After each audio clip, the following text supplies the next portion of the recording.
I wanted to take a moment to really tap into something today, which is the topic of dealing with loneliness.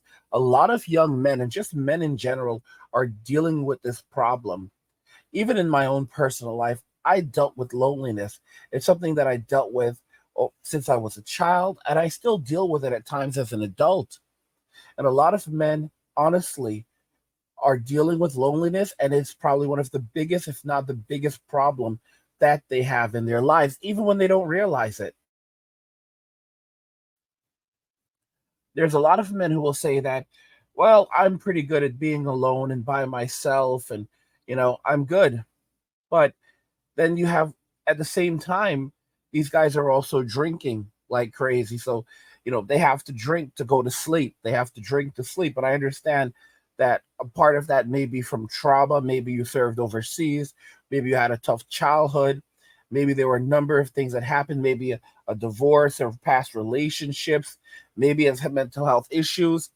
But the truth of the matter is that a lot of the time it comes right back to loneliness. A lot of guys are struggling with loneliness even when they don't realize it. The reason why you can't sleep is because you feel alone. And a lot of dudes don't want to admit it. It's okay to be lonely. It's okay to feel lonely. It's okay as a man to admit that you get lonely sometimes. And maybe you're even lonely right now. We are social creatures. We are created to socialize with one another. However, in modern day society, men have to practice stoicism. And it's so vital for men to understand this concept. By the way, guys, if you're enjoying the content and you want even more from me, consider subscribing to our newsletter for my personal thoughts and insights. Click the link in the description to go ahead and sign up. It's a free newsletter, and I send it out every single week. It's awesome. So go and check that out. Also, guys, if you want tutorials, guides, bonus content, videos that are not I'm not able to put on the platform, go and check out Angry Galaxy. So there's a link to the Angry Guy community. We've just created a new Angry Guy community for you. So you can go over there, check out the Angry Guy community, ask questions, get in touch with me, watch videos that are not available on this platform, and check out guides I've created that are going to help you to make money, to travel, to be successful in your life. Go and check out the Angry community, Angry Galaxy. There's a link to the description of the video. Go check that out. Enjoy. I mean, loneliness is something that goes in hand with another thing, and that is despair. A lot of people who are lonely, a lot of men who are lonely, they experience despair. And that's something that men experience at various points in their lives, especially as children. You know, growing up, many of us may not have had very good friends or very close friends. A lot of that has to do with the way that parents raise their children and condition their children in modern society. Back in the 90s, going back 30 to 40 years ago, the average man had around 2 to 3 friends. Fast forward to 2024, the average man has less than one friend. So the average man has no friends at all, no close friends at that. Okay? The average 30 to 40 years ago, the average man had 2 to 3 close friends. Today, the average man has less than one close friend, meaning they have no close friends at all. How did that happen? It happened because of society. The way society has pushed men out, the way that society has destroyed male spaces. Society wants men to be alone. Society wants to separate and divide men up into different groups. Why? So that it can more easily control them. It's a very sad reality. When I talk about how women operate in Western society, how simps operate, I explain that these are agents. They operate as agents of the state, and their goal is to reallocate wealth and resources from men to the state, and then they are rewarded for doing so. And unfortunately, the only way that men can really overcome this situation is one, you have to learn how to be stoic. What this really means is that you cannot control the things that happen to you as a man in this world. But what you can control is how you respond to them. Now, Stoicism is a school of philosophy, and it actually originated from ancient Greece. And the best way to really explain it is as this. You know, for those of us who live our lives in the real world, you know, the branch of philosophy called Stoicism basically is telling us to live consistently with nature. It wants us to be internally consistent in our beliefs and values. We look to wisdom, we look to truth, to honesty, and to goodness. We turn ourselves inside, internally, and we begin to have dialogue with oneself. And once you're able to develop this dialogue, and once you're able to sit with your own thoughts, then you will finally find inner peace. The core idea of Stoicism is that living a life of virtue in accordance with nature is sufficient for achieving happiness. Basically, it translates to a well lived life or happiness. So, Stoicism proposes that we can't control external events, but we can control our reactions to them through self-discipline and rational thinking. And one of the best ways of putting this is saying, how is this going to affect me a year from now? How am I going to feel about this a year from now? I saw a video recently and I thought it was excellent because I realized that one of the reasons why modern women struggle so much in today's era is because they struggle with emotional maturity. A lot of modern women have not had to develop mature emotionally. They have not had to develop their emotions. They have not had to learn how to control their emotions. And that is one of the most difficult things. There's a video I'm gonna share with you guys, and it's titled Three Life Changing Lessons from Grandma. And the video is amazing because it illustrates just how far ahead women in previous generations were, and how they were forced to develop emotional maturity. This is why, great grandma was so much wiser versus women in modern day society. And you're like, where did all of that wisdom go?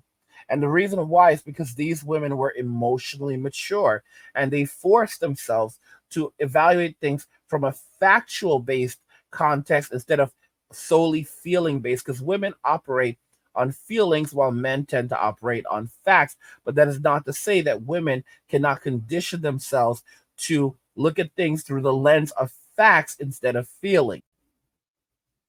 So this video actually comes from Emma Roloff's channel. I'm going to link you to her channel in the description so you can go and check her out. And I think the video is really excellent. It's called Three Life-Changing Lessons from Grandma. We'll go ahead and jump into it.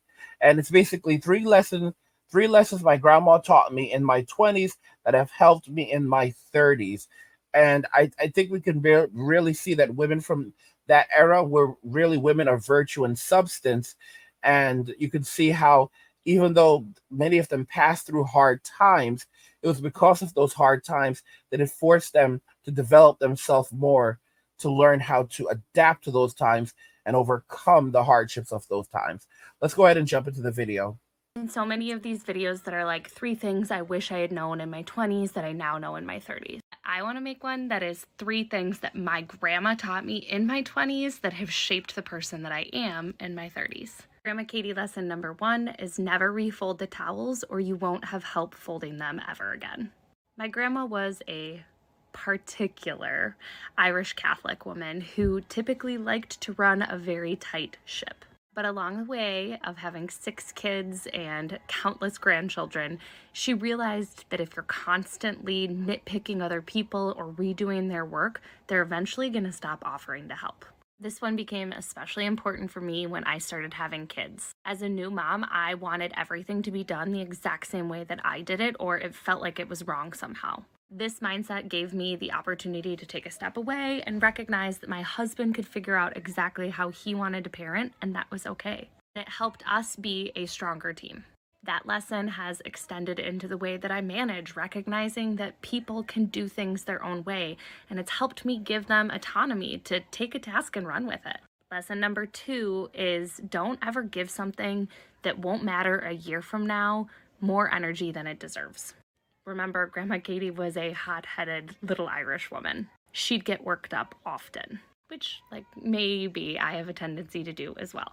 But this statement has helped me so many times. Take a deep breath, think about if this is going to be something that actually impacts me in the future, and then give it the appropriate amount of energy that it deserves in this moment in terms of how it relates to everything. And lesson number 3 is if you don't say it out loud, nobody else knows what's going on inside of your head, and you can't be upset with the actions that they're taking if you haven't given them feedback on how you feel.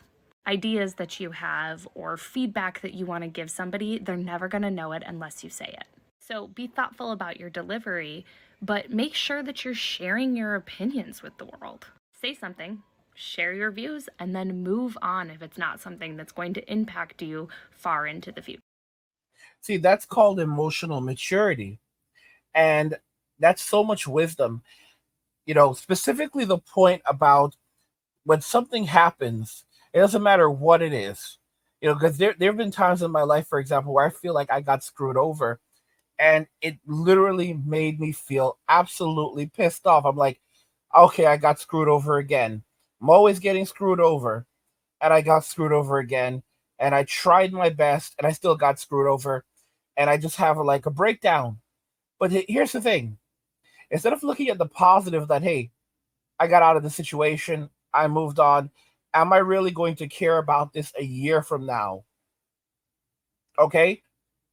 And you could easily go, no, I'm probably not. But it's about the principle, dude. Think about it. It could be much worse. Okay. Learn from it and walk away. And sometimes you might say, well, yeah, I will care about it a year from now. Okay. Well, how about 3 years from now? I probably will. What about 4 years from now? I probably will. What about 5 years from now? You see where I'm going? If you don't let go, you'll never be able to move on. It doesn't mean that you forget what has happened. It doesn't mean you even have to forgive the people who hurt you or the situation that it occurred. But you move on from it and you look at it, you look at the positives. Hey, I'm still here. Hey, I can rebuild. There's so many men who lost everything when they got a divorce and they spent years rebuilding and they are happy as ever because they made it. And that's just how the life is for a man. It's very important to be stoic. How do you overcome loneliness? You learn how to control your emotions. You work on your response to the things that are happening around you. All right? You learn how to say, well, let me look at this from different angles. And you develop internal peace by and you can do this through meditation, learning how to sit gradually and sit with your thoughts and let your feelings go and come, and learning how to confront these things. That's how you learn how to deal with loneliness. Once you are able to find peace within yourself, it's a hard journey. Once you're able to learn how to sit with your thoughts and let them just flow and pass and control your responses to how you respond to things that happen. Can't control what's happening around you, but how you choose to respond to them. That is how you will develop a method of dealing with loneliness. It's not going to be easy. It really isn't. But once you start looking at the positive side of things and you start looking for the alternatives, that's why men walking away is so important. Men with alternatives, because you have to look at your alternatives and what options you have, and also what your alternatives also are. Like maybe you are currently in your best alternative. You know, compare, like, what else could you be doing? It could be much worse. You right? You could be in a relationship with someone who does not like you. And most relationships today are with people who do not like you, because she will never love you. Anyway, guys, what do you think regarding all of this? What do you think about my tips for dealing with loneliness and really recommending stoicism? I want to know your thoughts on this, so let's talk about it in the comments. Like the video if you like it. Don't forget to subscribe. And if you like the video, share the video. And just remember that all roads lead to MWA, men walking away, and share.